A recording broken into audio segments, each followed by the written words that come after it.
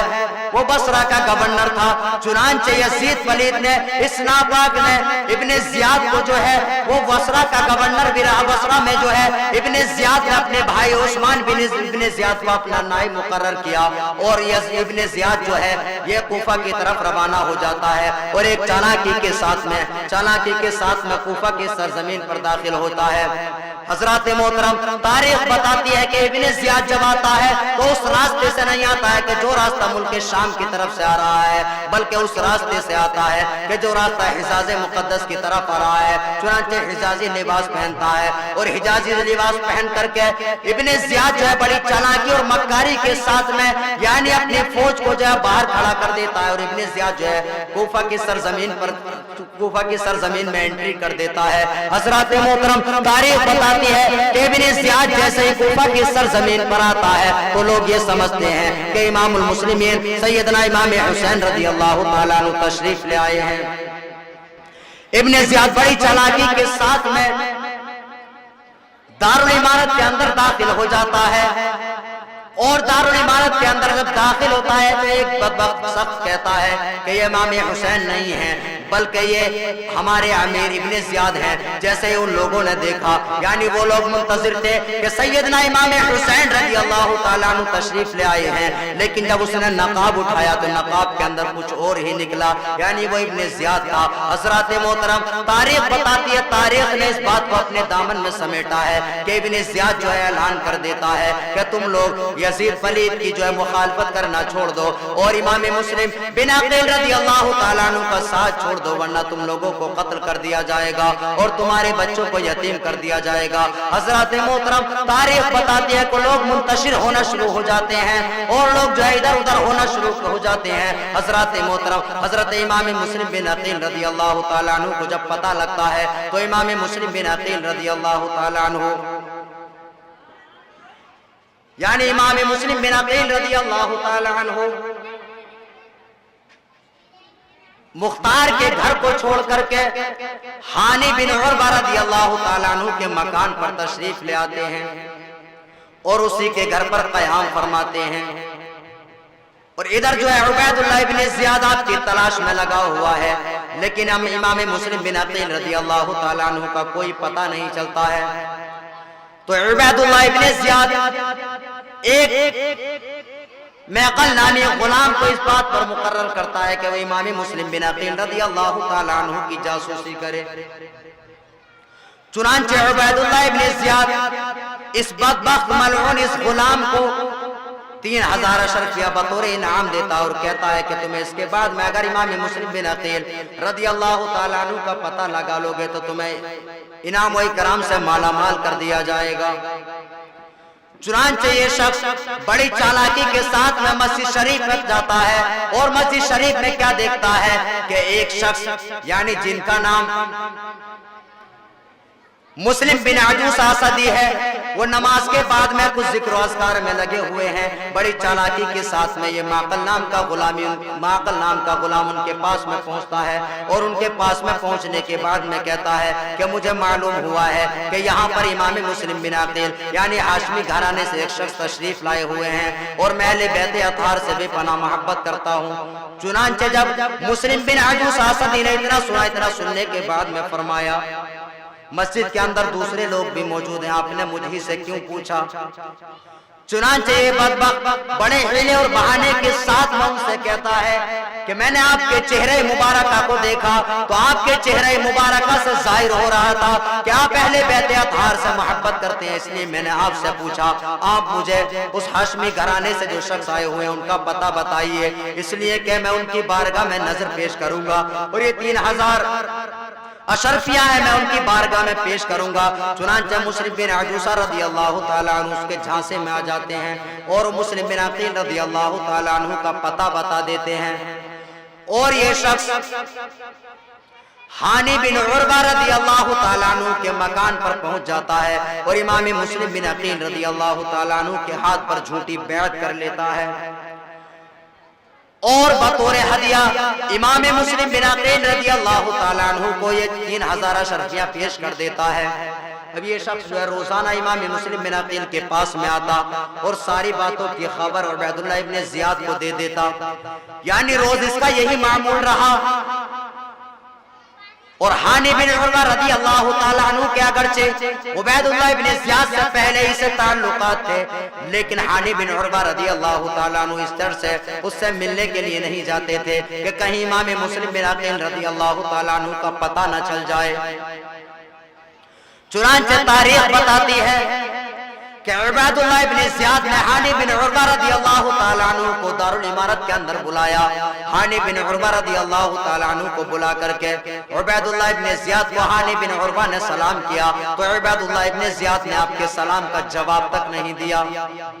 اور بڑے غصے سے کہنے لگا کہ آپ جو ہے ہمارے دشمنوں کا اپنے گھر کو اڈا بنائے ہوئے ہو اور انہیں آپ نے پناہ دے رکھی ہے۔ تو ہانی بن عروہ رضی اللہ تعالیٰ عنہ نے فرمایا کہ میں نے مسلم بن عقیل رضی اللہ تعالیٰ عنہ کو اپنے مکان پر نہیں بلایا بلکہ وہ خود تشریف لے آئے۔ چنانچہ عبید اللہ ابن زیاد کہتا ہے کہ مسلم بن عقیل رضی اللہ تعالیٰ عنہ کو ہمارے پاس بھیج دو، اور ہمارے پاس بھیج دو گے تو تمہیں بخش دیا جائے گا۔ چنانچہ قربان جائیے ہانی بن عروہ رضی اللہ تعالیٰ عنہ کی محبت پر ہانی بن عروہ رضی اللہ تعالیٰ عنہ جواب دیتے ہیں کہ میں تمہارے ہاتھوں میں امام مسلم بن عقیل کو نہیں دے سکتا، اس لیے کہ مسلم بن عقیل رضی اللہ تعالیٰ عنہ ہمارے یہاں پر مہمان ہے۔ چنانچہ ہانی بن عروہ رضی اللہ تعالیٰ عنہ سے عبید اللہ ابن زیاد کہنے لگتا ہے کہ تمہیں نہیں چھوڑا جائے گا اس وقت تک جب تک کہ مسلم بن عقیل رضی اللہ تعالیٰ عنہ کو یہاں پر نہیں لایا جائے۔ چنانچہ ہانی بن عروہ رضی اللہ تعالیٰ عنہ انکار کر دیتے ہیں، یہاں تک کہ عبید اللہ ابن زیاد آپ کے سر پر اور آپ کے لبہائے مبارکہ پر چھڑی سے مارنا شروع کر دیتا ہے، اور اس کے بعد میں ہانی بن عروہ رضی اللہ تعالیٰ عنہ کو دارالامارت کے اندر قید کر دیتا ہے۔ اور بعض روایت کے اندر اس طرح سے آتا ہے کہ لوگوں کے اندر افواہ پھیل چکی تھی کہ ہانی بن عروہ کو شہید کر دیا گیا ہے، تو لوگ جو ہے اور ان کے ساتھ میں امام مسلم بن عقیل رضی اللہ تعالیٰ عنہ بھی آپ کے مکان سے باہر تشریف لے آتے ہیں، اور ہانی بن عروہ رضی اللہ تعالیٰ عنہ کی شہادت کی جب خبر پہنچتی ہے، افواہ پھیل جاتی ہے، تو عبید اللہ ابن زیاد بڑی چالاکی کے ساتھ میں کام لیتا ہے، اور عبید اللہ ابن زیاد قاضی شریح کو بھیجتا ہے اور ان سے کہتا ہے کہ جا کر کے خبر کر دو کہ ہانی بن عروہ رضی اللہ تعالیٰ عنہ کو شہید نہیں کیا گیا بلکہ وہ زندہ ہیں۔ تو قاضی شریح جو ہے وہ محلے کے اندر جاتے ہیں، جانے کے بعد میں کہتے ہیں کہ ہانی بن عروہ صحیح سلامت اور زندہ ہیں۔ چنانچہ جب یہ بات پتہ چلتی ہے تو بعض روایت کے مطابق تو اس طرح سے، اور بعض روایت کے مطابق کہ جس کو صدر اللہ فاضل فخر العلماء مولانا نجم الدین مراد آبادی علی رحمت و رضوان نے تحریر فرمایا ہے، وہ فرماتے ہیں، یعنی انہوں نے اس طرح سے لکھا ہے کہ جب ہانی بن عروہ رضی اللہ تعالیٰ عنہ کی شہادت کی خبر مشہور ہو جاتی ہے تو سیدنا امام مسلم بن عقیل رضی اللہ تعالیٰ عنہ اپنے مکان سے باہر تشریف لے جاتے ہیں، اور امام مسلم بن عقیل کے ساتھ میں ہانی بن عروہ رضی اللہ تعالیٰ عنہ کے چاہنے والے اور آپ کے خاندان والے لوگ دارالامارت کا جو ہے گھیراؤ کر لیتے ہیں، اس کا محاصرہ کر لیتے ہیں، یہاں تک کہ امام مسلم بن عقیل رضی اللہ تعالیٰ عنہ کے ساتھ میں 40,000 سے زائد لوگ جو ہے آپ کے ساتھ میں آ جاتے ہیں۔ قریب تھا کہ یہ لوگ حملہ کر دیتے اور عبیداللہ ابن زیاد کو جو ہے وہ گرفتار کر لیتے اور یزیدیوں کا نام تک مٹ جاتا۔ حضرات محترم امام مسلم بن عقیل رضی اللہ تعالیٰ عنہ سے اس بات کی اجازت نہیں دی، اور عبیداللہ ابن زیاد بڑی چالاکی کے ساتھ میں یہ کام کرتا ہے۔ عبیداللہ ابن زیاد نے کچھ لوگوں کو جو ہے قید کر رکھا تھا۔ عبیداللہ ابن زیاد نے ان لوگوں سے کہا کہ تم لوگ جو ہے چھت پر جاؤ اور جانے کے بعد میں یہ اعلان کرو کہ اگر تم لوگ یہاں پر محاصرہ کرو گے، یہاں پر حملہ کرو گے تو عبیداللہ ابن زیاد قلعہ فتح ہونے سے پہلے ہم لوگوں کو قتل کر دے گا۔ چنانچہ ان لوگوں نے لوگوں سے کہا کہ محلے والوں آپ یہاں سے واپس چلے جاؤ ورنہ یہ عبیداللہ ابن زیاد ہمیں قتل کر دے گا۔ چنانچہ تاریخ بتاتی ہے، صدر اللہ فاضل مولانا نعیم الدین مراد آبادی علیہ الرحمت و رضوان تحریر فرماتے ہیں کہ مسلم بن عقیل رضی اللہ تعالیٰ عنہ کے ساتھ میں اس وقت تک 40,000 سے زائد لوگ تھے، لیکن امام مسلم بن عقیل رضی اللہ تعالیٰ عنہ جب شام کا وقت ہوتا ہے تو نماز کی حالت میں صرف 500 ہی لوگ رہ جاتے ہیں، اور جب رات کا وقت ہوتا ہے تو امام مسلم بن عقیل رضی اللہ تعالیٰ عنہ مسجد کے اندر تنے تنہا رہ جاتے ہیں۔ اب یہ مسافر اکیلا تنے تنہا گھوم رہا ہے، اور کوفہ کی سرزمین پر یہ امام حسین رضی اللہ تعالیٰ عنہ کا سچا نائب تنے تنہا گھوم رہا ہے، کدھر جائے کہاں جائے۔ ایک طرف امام حسین رضی اللہ تعالیٰ عنہ کی بارگاہ میں جو خط بھیجا ہے اس خط کا غم ہے کہ امام حسین رضی اللہ تعالیٰ عنہ میرے خط کو پڑھیں گے تو خط کو پڑھنے کے بعد میں وہ یہاں پر تشریف لے آئیں گے تو ان کے ساتھ میں کیا ہوگی۔ ایک طرف یہ غم ہے، ایک طرف امام مسلم بن عقیل رضی اللہ تعالیٰ عنہ کو اپنے فرزندان کا غم ہے، یعنی آپ کے فرزندان یعنی فرزندان مسلم آپ کے ساتھ میں کوفہ کی سرزمین پر آئے ہوئے تھے۔ حضرات محترم امام مسلم بن عقیل رضی اللہ تعالیٰ عنہ ادھر ادھر گلیوں میں گھوم رہے ہیں تو آپ نے کیا دیکھا کہ ایک بوڑھی عورت اپنے دروازے پر بیٹھی ہوئی ہے، ایسا لگتا ہے کہ کسی کا انتظار کر رہی ہے۔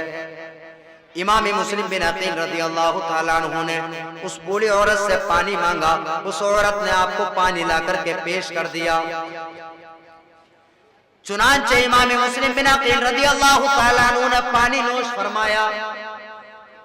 اور پانی نوش فرمانے کے بعد میں وہ عورت جو اپنے گھر کے اندر برتن کو رکھنے کے لیے گئی، برتن رکھنے کے بعد میں جب واپس آئی تو اس عورت نے کیا دیکھا کہ امام مسلم بن عقیل رضی اللہ تعالیٰ عنہ اس کے دروازے پر موجود ہیں۔ چنانچہ وہ عورت آپ سے کہنے لگی کہ اب آپ نے پانی پی لیا، اب آپ جائیے، آپ اپنے گھر پر چلے جائیے۔ چنانچہ امام مسلم بن عقیل رضی اللہ تعالیٰ عنہ فرمانے لگتے ہیں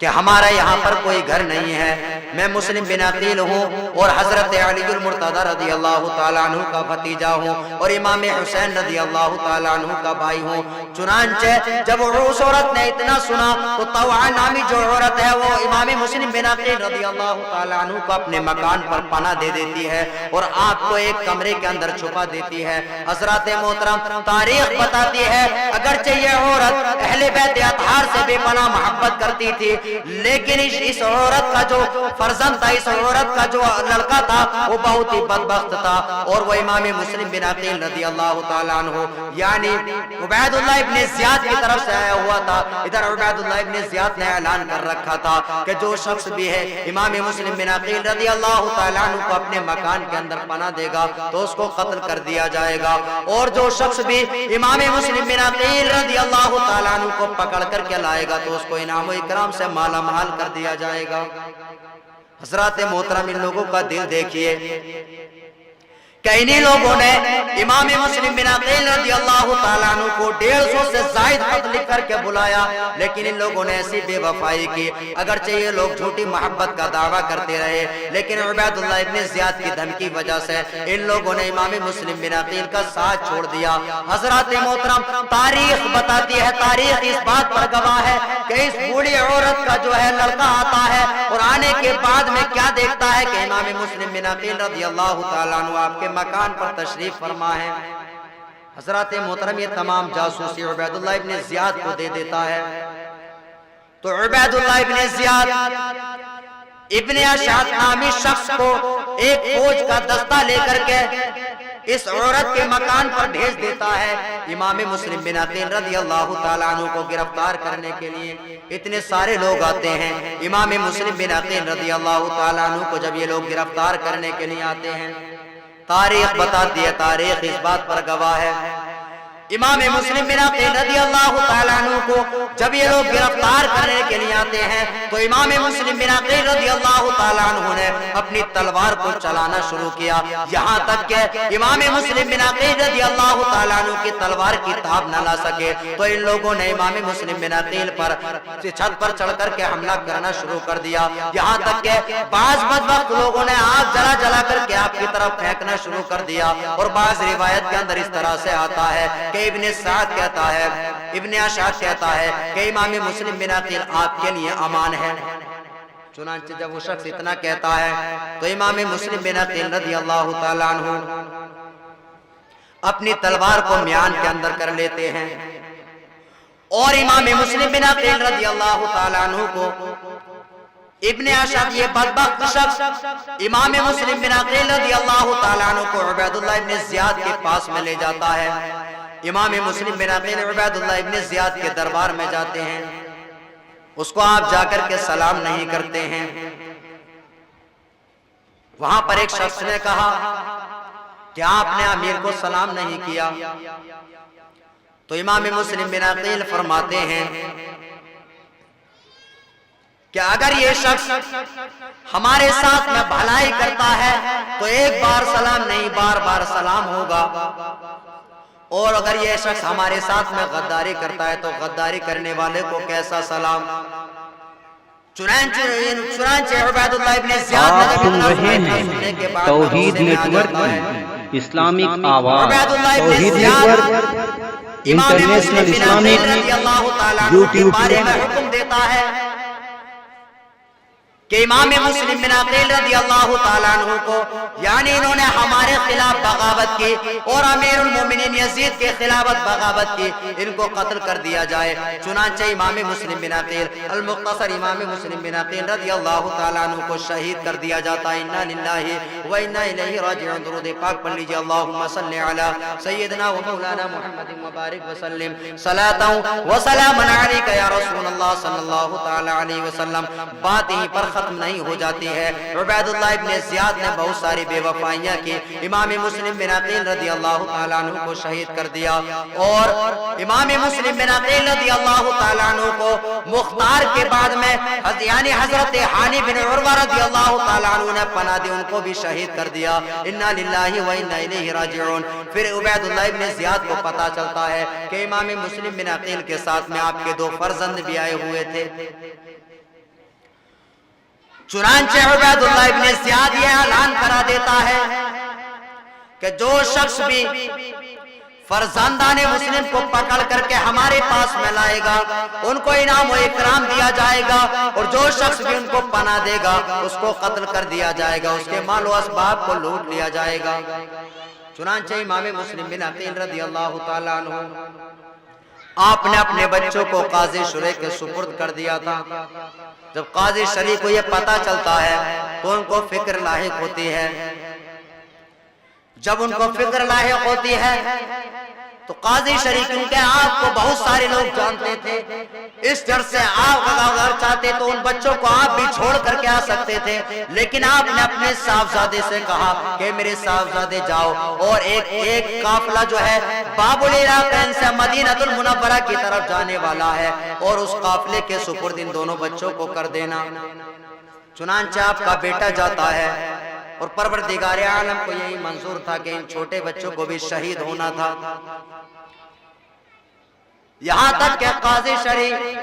اپنے بیٹے کو بھیجتا ہے کہ میرے بیٹا جاؤ، اور جانے کے بعد میں باب العراقین سے ایک قافلہ مدینہ المنورہ کی طرف روانہ ہونے والا ہے، اس قافلے کے ساتھ میں کسی صحیح شخص کے سپرد ان بچوں کو کر دینا تاکہ ان بچوں کو وہ مدینہ المنورہ تک پہنچا دے۔